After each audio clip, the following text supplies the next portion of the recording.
E esse é o FETEBS em Debate, em mais uma edição, trazendo a continuidade da nossa entrevista de ontem com o Francisco de Assis, especialista em Previdência no Mato Grosso do Sul, fiscal de renda, presidente do Sindifisca, que ontem falou alguns temas da Previdência, da reforma proposta pelo Bolsonaro, e hoje ele continuará o debate conosco, falando sobre outros pontos da reforma. Sejam bem-vindos. Francisco, eu queria fazer uma outra questão de ordem para você, que eu acho importante usar bastante a tua experiência aqui para a gente tirar o máximo de informação com você. O ministro da Fazenda meio que usa uma chantagem contra os trabalhadores e os próximos aposentados, dizendo o seguinte: se não reformar, depois não teremos como pagar. A CPI do Senado mostrou, durante a reforma proposta pelo presidente Temer, que não havia déficit. Esse mesmo discurso do ministro foi usado aqui há um ano e meio atrás pelo nosso governador, dizendo também que teria que fazer a reforma aqui, porque senão não pagaria os aposentados. E não foi bem isso que aconteceu. Procede essa informação? Há déficit na Previdência?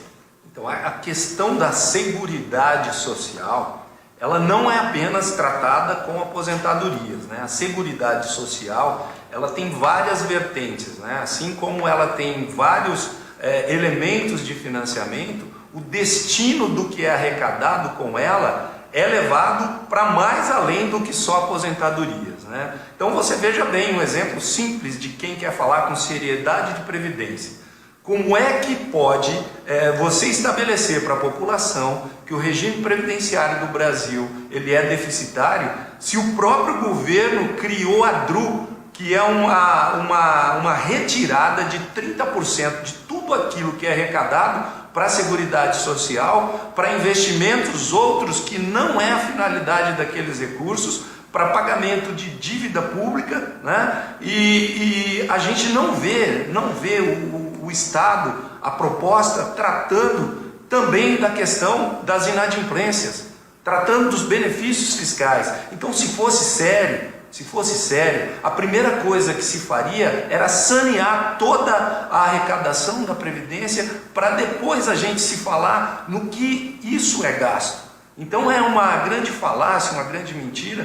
Por que não se propor uma auditoria da dívida pública? Para a gente ver que o Estado deve realmente aquilo? Será que deve? E a DRU? Por que a DRU nesse processo que vem sendo trazido de reforma, por que a DRU não foi atacada? Porque o combate à sonegação não foi atacado. Então, como a gente pode vender novamente uma reforma, se ao longo, eu tenho uma vida funcional aí de 34 anos, ao longo desses 34 anos, eu já passei por 4 reformas. O contrato que eu assinei há 34 anos atrás, ele já foi reformado sem a minha anuência, sem me consultar, por 4 vezes. Eu não me aposentei ainda porque estou pagando a reforma da Previdência de 2003, que ela nem terminou de ser implantada ainda.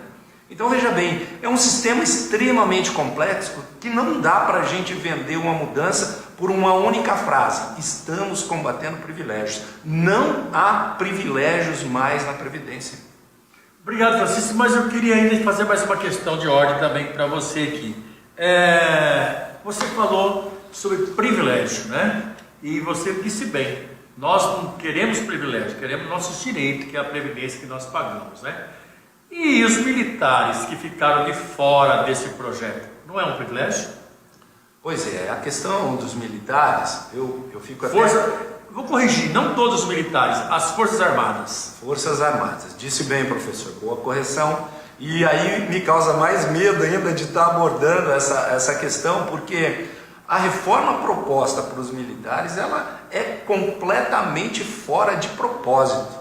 Eu acredito que não seria o momento de se abordar questões de reajustamento de referências, reajustamento de valores, em função de uma remodelação do próprio sistema, né? Reforma a carreira deles.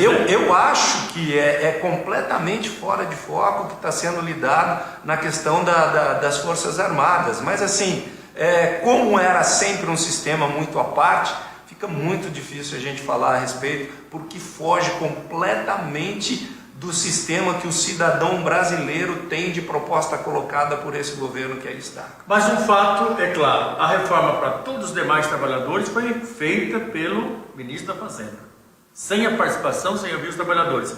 A dos militares não, foi os militares que fizeram. Ou seja, uma parte da sociedade pode dizer que previdência ele quer, a outra tem que aceitar o projeto imposto pelo governo federal.